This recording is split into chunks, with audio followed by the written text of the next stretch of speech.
Every week, this mystery box shows up at my doorstep. It's one of those subscription boxes, except instead of dog toys or makeup, it's food from local farmers.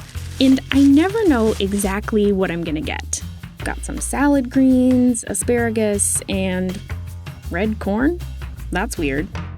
But this wasn't always such an unusual sight. If you look through old seed catalogs like these ones, you'll see hundreds of varieties of corn with names like Dibble's Mammoth, Kendall's Early Giant, and my personal favorite, Potter's Excelsior. But none of these varieties exist anymore. American farmers used to grow hundreds of varieties of sweet corn, tomatoes, and other edible plants. Today, just a tiny fraction of those varieties are still around. So what happened to all these plants? For most of our time on this planet, humans have been hunter-gatherers. We ate what was nearby. This was still true when we invented farming 10,000 years ago by cultivating wild plants like teosinte in Central America and thornapple in Africa, the Middle East, and Southeast Asia. Over thousands of years, farmers bred these wild ancestors into foods like corn and eggplant that we would recognize today. As humans moved around the world, so did the seeds, and farmers continued to breed different varieties to adapt them to their new environments, which led to a ton of genetic diversity. Farmers could raise different genetic varieties of different crops. If disease or pests killed one type, there were others to fall back on.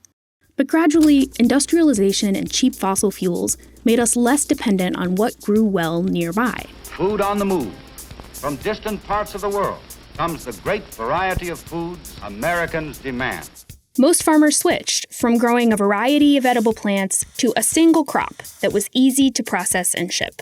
As this model spread beyond the United States, older varieties of plants and animals disappeared from farms around the world. By 1970, 90% of the wheat varieties that had once been grown in China were gone, as were 80% of the varieties of maize or corn that were once grown in Mexico. By the summer of 1971, more than 85% of the corn planted in the U.S. was genetically identical. Crop scientists had bred this new corn so that it grew without a tassel, making it easier to harvest.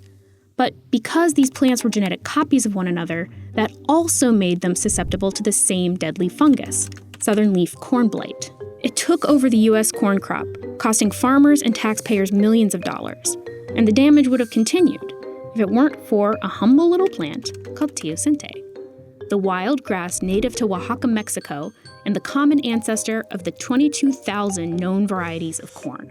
Teosinte includes a gene for resistance to the same fungus that was devastating the U.S. corn crop. Scientists halted the damage by crossbreeding teosinte with American corn, but that didn't totally solve the problem of genetic diversity. Today, more than 40% of the corn grown in the U.S. is derived from just 6 inbred lines. And seed companies, driven by profit, will often repackage genetic copies of the same seeds for different prices. Farmers plant them thinking that they're genetically diversifying their fields when really they're not.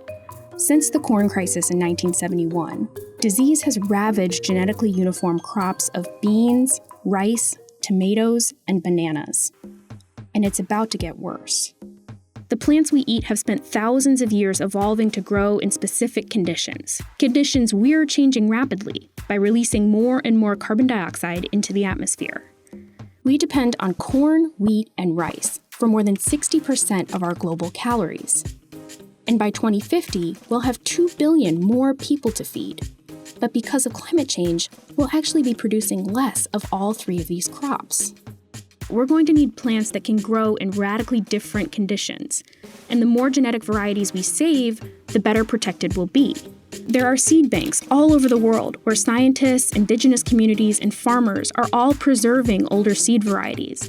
But thousands have already been lost, which is why it's so critical to preserve the genetic diversity we still have. The weird stuff like red popcorn.